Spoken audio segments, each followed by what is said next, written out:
Father Alexander Schmemann said, "Death is, above all, a spiritual reality of which one can partake while being alive, from which one can be free while lying in the grave." About a year and a half ago, as a palliative care physician, I had the privilege of caring for Mr. N, the most resilient patient of my career. He had been an officer in the South Vietnamese military during the Vietnam War. He was an engineer, and during a mission, his Jeep hit a bomb on the road and was ambushed. His buddies were killed by the explosion and small arms fire, and he himself was critically wounded with a severely bleeding wound to his neck and injuries to his legs and one arm. But somehow he was able to hide in the bush. He removed the scarf that was around his neck and stuffed it in the neck wound to keep it from bleeding. Then he took out a small notebook from his pocket and wrote a goodbye note to his family. He was the father of 4 small children. For the next 48 hours, he struggled to stay alive for their sakes. Eventually, Mr. N was rescued and reunited with his family. He recovered from his injuries, which normally would have been fatal to a person. He had to survive for his family, but he was still sought by communist forces, and he and his family had to move from refugee camp to avoid capture. After some months, they made a very dangerous escape in the dark across a river in a very rickety boat towards U.S. forces. By 1979, Mr. N and his family found their way to a new life in the U.S., where he worked several jobs night and day to finance the advanced education of his grateful children, all of whom became successful professionals. I met Mr. N in the hospital after he experienced a series of devastating strokes at age 79. His family told me that they still had the bloody cloth and the blood-stained goodbye note that he wrote to them that day that he thought he was going to die. And these were serving as a shrine to remind his family of his love and resilience. Mr. N's strokes left him totally bedbound and barely able to speak. These strokes were continuing to progress, taking from him more and more ability to function and to communicate. He was having seizures and that were difficult to control, and he worsened by the day despite receiving treatment in the intensive care. He required tube feedings because he could no longer swallow. It was clear that he was in the process of dying. The tube feedings were causing excess respiratory secretions, which caused difficulties with breathing and made Mr. N miserable. The family wanted him to be at home when he died. They recognized where this was headed. So they made a plan with hospice to care for him at home, and he was discharged from the hospital with the expectation that he had hours to days to live. The family did a beautiful job caring for him, but his wife was overwhelmed with grief. She didn't know how she could live without him. She was distraught and insisted that he be fed by tube again. Without feeding him, how will he ever get better? Also, the little bit of morphine he was receiving to help him with his respiratory distress, she felt was killing him, in her mind. He died only 2 days after arriving home with a very anxious and distraught family at his side. This man to whom his family owed so much was forever gone. I said when he died, it appeared their hope was gone, and death had won the day. I don't know how the family coped later on, but that's how it appeared to us at that point in time. No doubt they found ways that their loved one was able to provide for them beyond the grave. Many people will sacrifice the chance of experiencing life in peace more deeply by using all of their focus and energy on trying to be resilient against death. But death always has the last word. One cannot really bounce back from death. It is the norm to find people resisting death at all costs. I think of the hard-charging 86-year-old business owner who, when facing the prognosis of days to weeks with debilitating heart failure, refused to have any discussions with his family or with the physicians about where this illness was headed. He merely plowed ahead, accepting any and all treatment that the medical team was obligated to give him if he did not set limits on the interventions. He declined rapidly and got placed on life support, sedated with a tube down his throat. He was able to be sustained this way for some days until suddenly his heart stopped. And then he was subjected to a violent and futile attempt to resuscitate him. And he died without his family at his bedside. They were sequestered in a room away from his ICU room. And he never did say goodbye to his family. I also think of the 48-year-old divorced man with metastatic lung cancer that could not be cured. He had been alienated from his 2 daughters and had a string of broken relationships.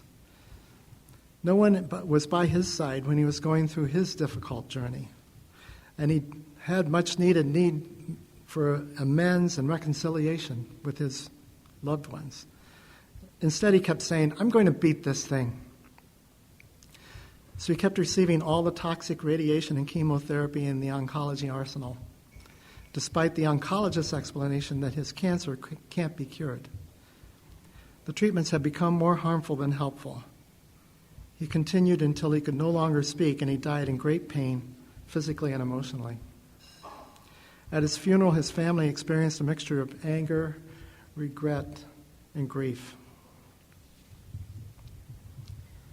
Vigen Guroian, a contemporary Orthodox scholar, notes, "Many are gripped with a fear that they are poised precariously on the edge of an abyss, completely surrounded by destructive and lethal powers. They have become convinced that ultimately life itself is arbitrary and absurd. The best that many can hope for in the face of this constant threat of suffering and death is the protection offered by advanced medical technology. But it's my experience as a physician for over 40 years that this technology will fail eventually. It's not a useful tool to become resilient against death." Guroian also notes that death's grip on life has deep roots and profound consequences involving much more than just the end of our physical existence. In the absence of faith, death gains strength and destructive power over life. It weighs us down with suspicion that love and communion with others may not be real and that life might not be worth living. Death makes its home in the very midst of life, like the rot that spoils fruit.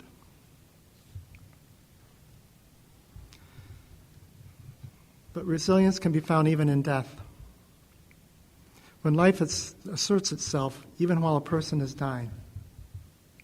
The dying person can give life to others with expressions of love, hope, and forgiveness, even as the body is dying. I wanted to talk about Lynette Hoppe, who was a faithful and remarkable Orthodox Christian and missionary with her husband Nathan in Albania. She discovered a lump that turned out to be stage 4 breast cancer that was spread to multiple areas in her body. She was only 44 years old and the mother of 2 beautiful children. She was deeply involved in a ministry that was playing a significant role in the resurrection of the Albanian Orthodox Church in the 1990s. The church had been ruthlessly suppressed for 2 generations by an austere and paranoid form of communism that had put to death clergy and imprisoned their families. In the 1990s, after the fall of this extremely repressive regime under the leadership of Bishop Anastasios from Greece, the dormant church was beginning to come alive again. Using her talents in graphic arts and writing, Lynette was able to put together a beautiful book to chronicle the church's resurrection in Albania. And if you want to see it, I have a copy of it here. It's a beautiful book to peruse and get a flavor for what was happening in Albania at that time. Furthermore, she found traction in the culture by teaching young Albanians and helping the poor and running a girls' camp in the summertime. In the midst of her life, as the mother of 2 young children with blossoming ministries bursting with potential, Lynette learned that her life was limited. She sought some treatment in the U.S., but decided that she wanted to return to Albania, where her heart and her life were. For the last months of her life, she wanted to be there in Albania. Father Luke Veronis published a book about her journey in 2008 called Lynette's Hope, using Lynette's own words and the words of those who witnessed her journey. What unfolds in this story speaks more to life than to death. She approached her diagnosis with calm and trust in God's goodness. With humility and grace, she allowed God into every step of her journey. There are times of despair and temptation to give in to demoralization, but she persisted in turning to God and accepting His goodness.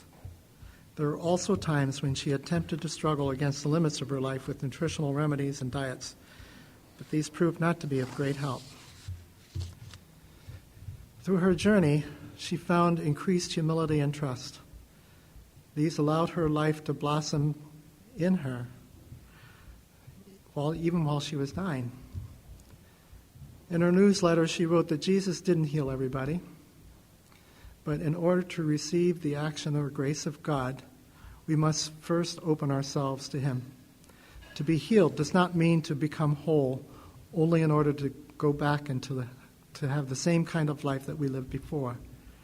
It means to be whole in order to begin a new life. This old man must die in order for the new man to live. We must be ready to become this new man through the death of the old in order to begin to live anew.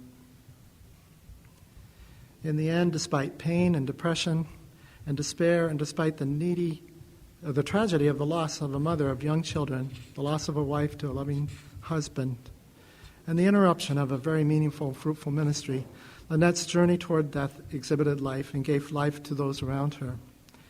She died peacefully in Albania, 20 months after discovering her lump.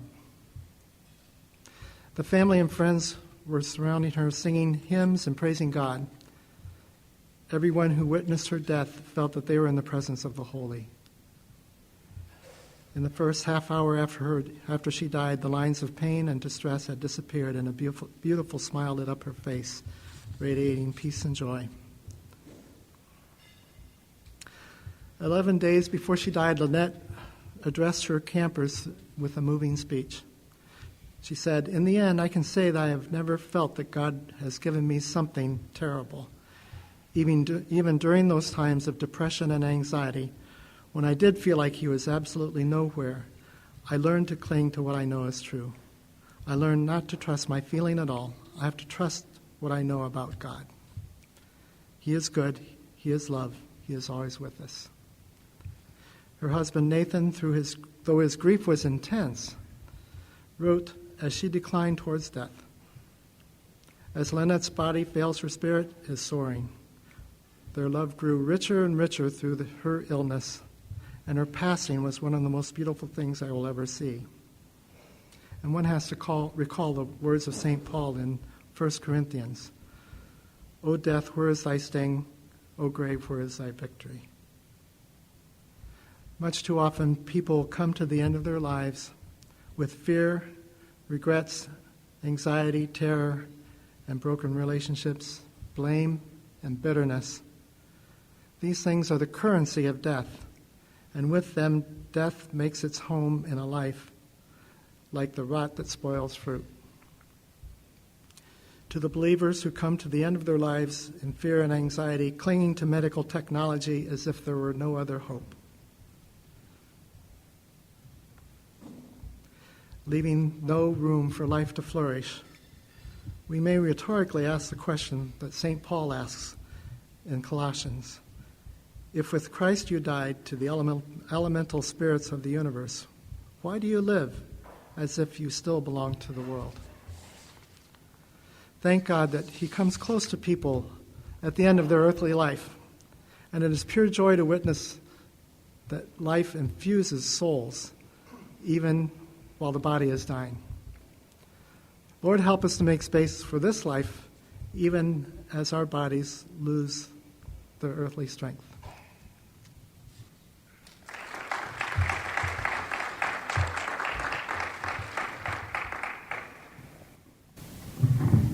So I'm a hospitalist, and I've taken care of all those patients that you just described. And my question for you is, when we have that family member that says, do everything for mama, not because he loves her so much, but because he doesn't want to lose her Social Security check, or he doesn't want to have the guilt of saying, turn everything off. Or when you have that patient that says, I know I'm dying, but just keep going. What can we say? I mean, I'm not in a religious hospital, so I can't talk to them about orthodoxy. But surely as a palliative care doctor, you've got some things that you say to people that you try to help open up their minds to being able to die peacefully. Yeah. You really have to read the situation to know what response to give. It's different for each person in each situation. And usually I pray before I go into a room when I know I'm going to have that kind of conflict, especially, and say, this is not my thing here. So one of the things I think of is that I feel like there's a play that's been written already, and I'm just an actor in it. I come in and say my lines, so I can't take credit for the whole thing. But one of the lines I have is that we will do those things that we know are going to be helpful, and we're going to avoid those things that we're pretty sure are not going to be helpful. So trying to code a person, to try to bring them back once their heart has stopped. How often does that work in an 85-year-old person who's declining? You know it doesn't. We have the statistics for that. So we can readily say, I'm a doctor who follows the principles of doing no harm and the principles of trying to do what we can for people that we know will help. So we will do those things that can help lead you to, that we think might be helpful for your condition. If it gets to the point where those aren't helpful anymore and you're failing, stepping up intervention is not going to be the ticket. So some people need it very simply. Sometimes we have to say the D word, that you're dying, that your loved one is dying, and you have to say it pretty directly yet gently, without embittering or embarrassing others. Didn't we have a prayer like that someplace? So yes, to say the D word and say, name what's going on. I find that very often those ambiguous situations where people are asking for more things and trying to do more come about because the physicians involved with their care haven't named what's going on and said, after this amount of decline, we don't expect this person to respond to further treatment and further interventions. And saying, use the D word and say, they're dying. And we will make things worse by trying to do things we know won't help. And sometimes I have to say, we would be obligated to do those things if we don't put an order on the chart to put a limit on what we're doing. So I'm going to put an order on the chart saying, we're not going to do something that we know won't help. But we will continue to do all things. You have to also say the other side. You have to say what you're going to do. We will continue to do all those things that we know will be helpful and avoid those things that aren't.